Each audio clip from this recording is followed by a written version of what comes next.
Assalamualaikum warahmatullahi wabarakatuh. Waalaikumsalam. Perkenalkan kami dari kelompok 2 akan menampilkan dari hasil diskusi kelompok kami. Sebelum itu kami akan memperkenalkan diri dahulu. Saya Yogi Zenipasa sebagai presenter, Muhammad Septa sebagai anggota kelompok, dan Vivi Hasyatun, salah satu anggota yang tidak dapat hadir dikarenakan terkendalanya jaringan di tempat Vivi tersebut. Baiklah, langsung saja kami akan memulai presentasi dari kelompok kami dengan materi yaitu pengertian manajemen kepemimpinan. Membahas tentang manajemen tentunya harus diawali dengan pemahaman tentang pengertian manajemen. Secara etimologi, kata manajemen berasal dari bahasa Inggris, manajemen. Akar kata tersebut berasal dari manage atau managere yang memiliki makna melatih kuda dalam melangkahnya kaki. Ecolas dalam Masyhud 2014. Pengertian lain dari manajemen berdasarkan Ensiklopedia Americana 1978 MP 171 dalam Mustari 2015 menguraikan manajemen berasal dari bahasa Inggris administration sebagai manajemen of executive affairs.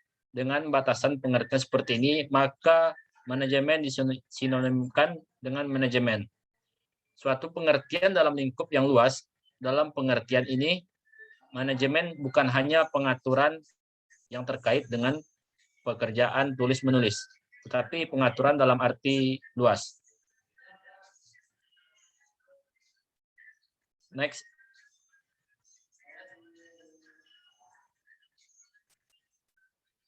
Berdasarkan pengertian di atas, maka dapat disimpulkan bahwa manajemen pada dasarnya merupakan seni atau proses dalam menyelesaikan sesuatu yang terkait dengan pencapaian tujuan. Dalam penyelesaian akan sesuatu tersebut, terdapat 3 faktor yang terlibat. Yang pertama, adanya penggunaan sumber daya organisasi, baik sumber daya manusia maupun faktor-faktor produksi lainnya. Atau sebagaimana menurut Griffin, sumber daya tersebut meliputi sumber daya manusia, sumber daya alam, sumber daya keuangan, serta informasi. Yang kedua, adanya proses yang bertahap dari mulai perencanaan, pengorganisasian, pengarahan, dan pengimplementasian, hingga pengendalian dan pengawasan. Yang ketiga, adanya seni dalam penyelesaian pekerjaan. Pemimpin dan kepemimpinan. Pemimpin dan kepemimpinan adalah sesuatu yang tak dapat dipisahkan, merupakan suatu kesatuan. Seorang pemimpin harus mempunyai jiwa kepemimpinan. Jiwa kepemimpinan ini terbentuk dari suatu proses dari waktu ke waktu hingga akhirnya akan mengkristal dalam suatu bentuk karakteristik kepemimpinan. Seseorang yang mempunyai jiwa kepemimpinan dengan usaha yang gigih akan dapat membantu lahirnya penegasan sikap kepemimpinan pada dirinya. PAMI 2012-16.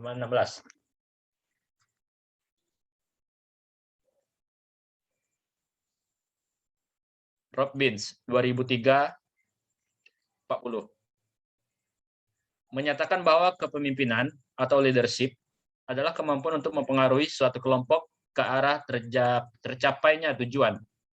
Sementara Stoner 1996-161 menyatakan bahwa kepemimpinan adalah proses mengarahkan dan mempengaruhi aktivitas yang berkaitan dengan pekerjaan dari anggota kelompok.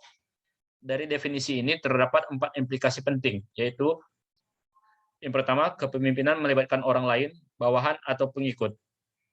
Yang kedua, kepemimpinan melibatkan distribusi kekuasaan yang tidak merata antara pemimpin dan anggota kelompok. Yang ketiga, kepemimpinan adalah kemampuan menggunakan berbagai bentuk kekuasaan untuk mempengaruhi tingkah laku pengikut dengan berbagai cara. Yang keempat, kepemimpinan adalah mengenai nilai.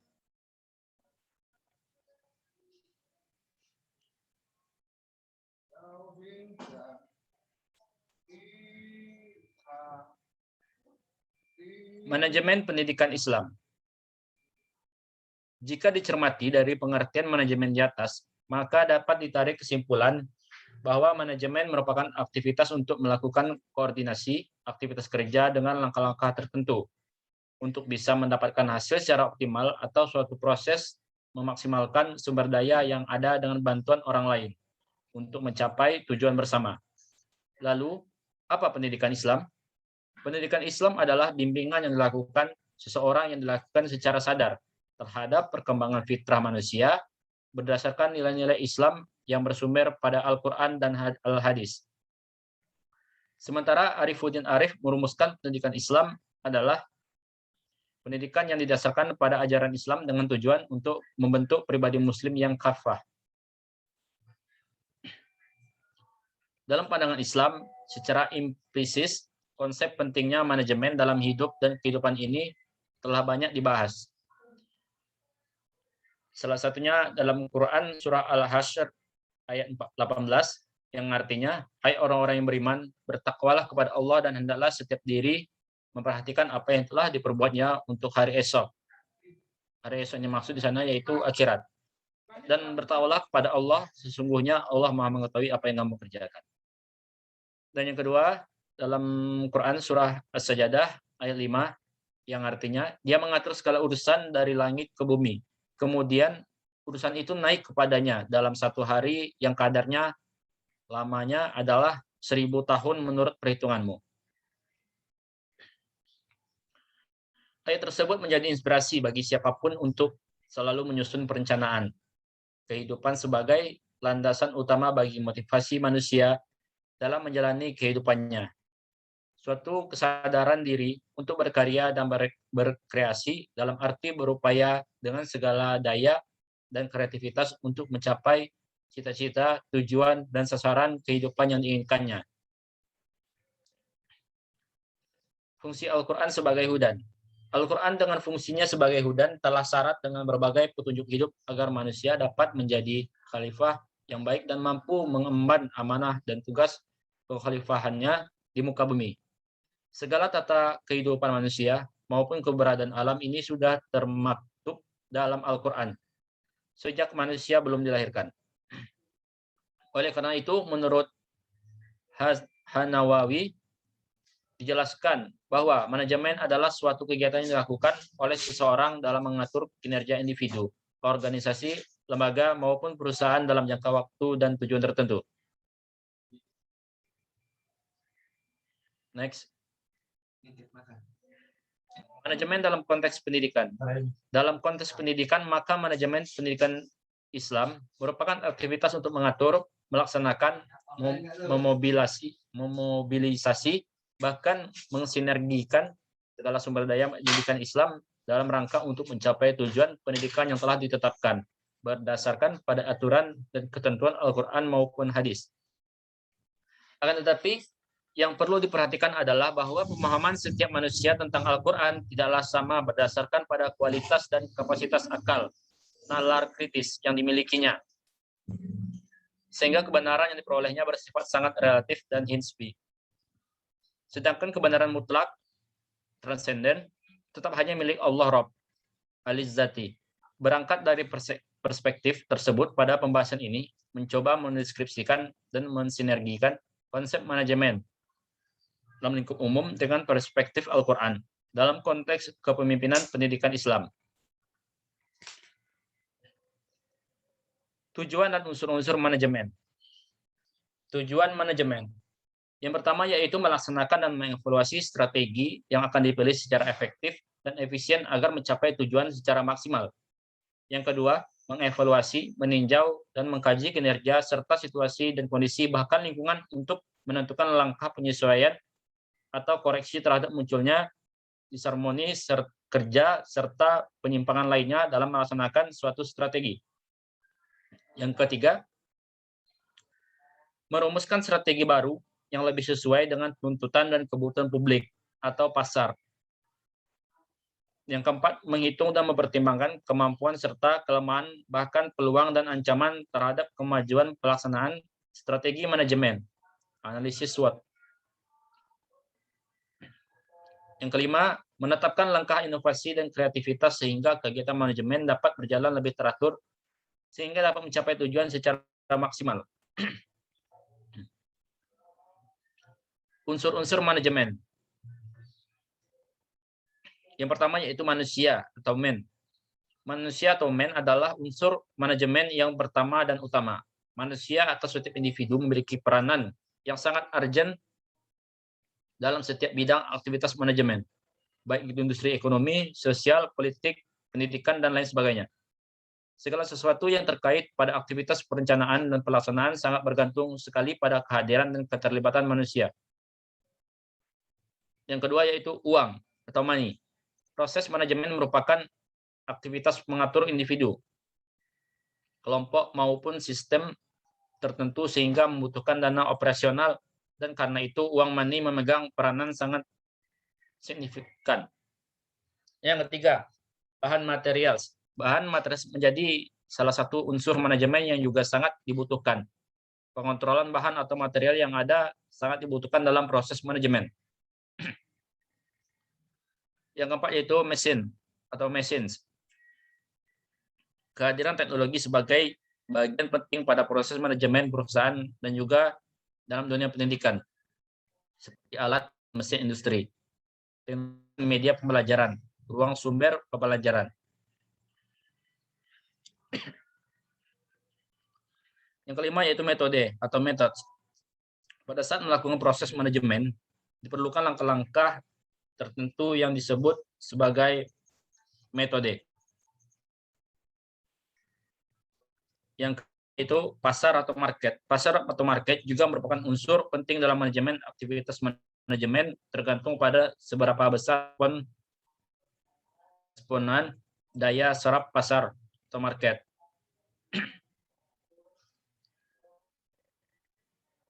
Dari beberapa unsur manajemen di atas dapat disimpulkan bahwa manusia adalah unsur dan sarana utama untuk mencapai tujuan yang telah ditentukan.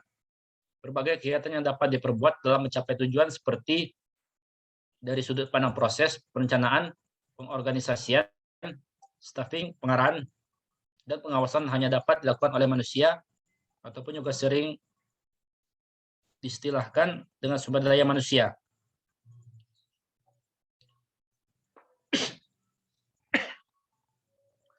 Baiklah, materi selanjutnya mungkin yang akan dilanjutkan oleh Saudara Septa.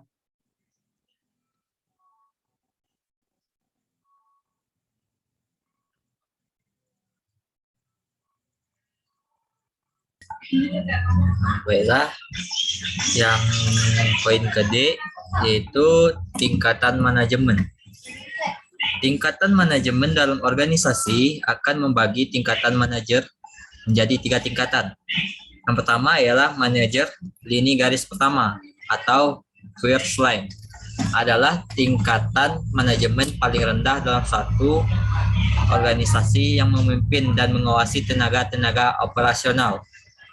Dan mereka tidak membawahi manajer yang lain. Manajer menengah itu poin yang kedua, atau middle managers adalah manajer menengah dapat meliputi beberapa tingkatan dalam suatu organisasi.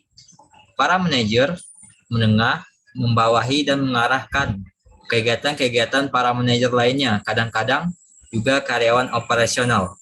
Yang ketiga, manajer puncak atau top managers, yaitu terdiri dari kelompok yang relatif kecil. Manajer puncak bertanggung jawab atas manajemen keseluruhan dari organisasi. Manajer adalah seseorang yang bekerja melalui orang lain dengan mengordinasikan kegiatan-kegiatan mereka guna mencapai sasaran organisasi. Selanjutnya, tingkatan manajemen. Piramida jumlah karyawan pada organisasi dengan struktur tradisional berdasarkan tingkatan. Pada organisasi struktur tradisional, yaitu manajer sering dikelompokkan menjadi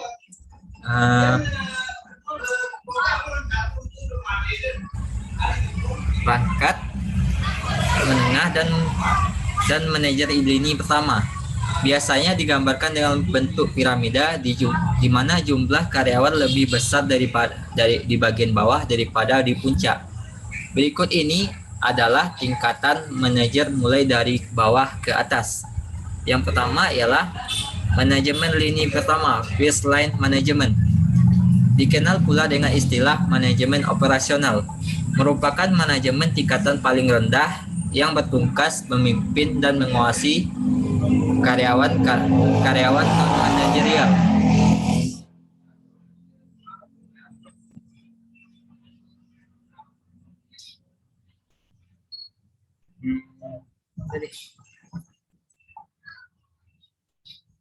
Yang terlibat dalam proses produksi. Mereka sering disebut dengan penyelia atau supervisor. Terus manajer shift, manajer area, manajer kantor, manajer departemen atau mandor, atau foreman. Yang kedua ialah manajemen tingkat menengah, yaitu mencakup semua manajemen yang berada di antara manajer lini pertama dan manajer puncak, dan bertugas sebagai penghubung antara keduanya. Jabatan yang termasuk manajer menengah diantaranya kepala bagian, pemimpin proyek, manajer pabrik, atau manajer divisi. Yang ketiga ialah manajemen puncak atau top management. Dikenal pula dengan istilah executive office. Bertugas merencanakan kegiatan dan strategi perusahaan secara umum dan mengarahkan jalannya perusahaan. Contoh top management adalah CEO, Chief Executive Officer, CEO, Chief Information Officer, dan CFO, Chief Financial Officer. Yang kedua ialah peran manajer. Henry Metzger, seorang ahli riset ilmu manajemen, mengemukakan bahwa ada 10 peran yang dimainkan oleh manajer di tempat kerjanya. Ia kemudian mengelompokkan ke-10 peran itu dalam 3 kelompok, yaitu yang pertama ialah peran antar pribadi, merupakan peran yang melibatkan orang dan kewajiban lain yang bersifat seremonial dan simbolis. Peran ini meliputi peran sebagai figur untuk anak buah, pemimpin, dan penghubung. Yang kedua ialah peran informal, meliputi peran manajer sebagai pemantau dan penyebar informasi, serta peran sebagai juru bicara. Yang ketiga ialah peran pengambilan keputusan, yang termasuk dalam kelompok ini adalah peran sebagai seorang wirausahawan, pemecah masalah, pembagi sumber daya, dan perunding. Jadi materi dalam hal yang kita sampaikan ini memiliki kesimpulan, yaitu berdasarkan uraian di atas dapat dikemukakan beberapa kesimpulan sebagai berikut. Konsep manajemen dalam Islam menjelaskan bahwa setiap manusia bukan hanya organisasi, hendaknya memperhatikan apa yang telah diperbuat pada masa yang telah lalu untuk merencanakan hari-hari besok. Terima kasih.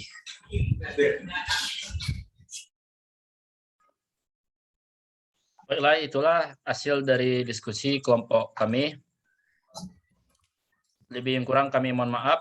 Sekian, terima kasih. Wassalamualaikum warahmatullahi wabarakatuh. Assalamualaikum.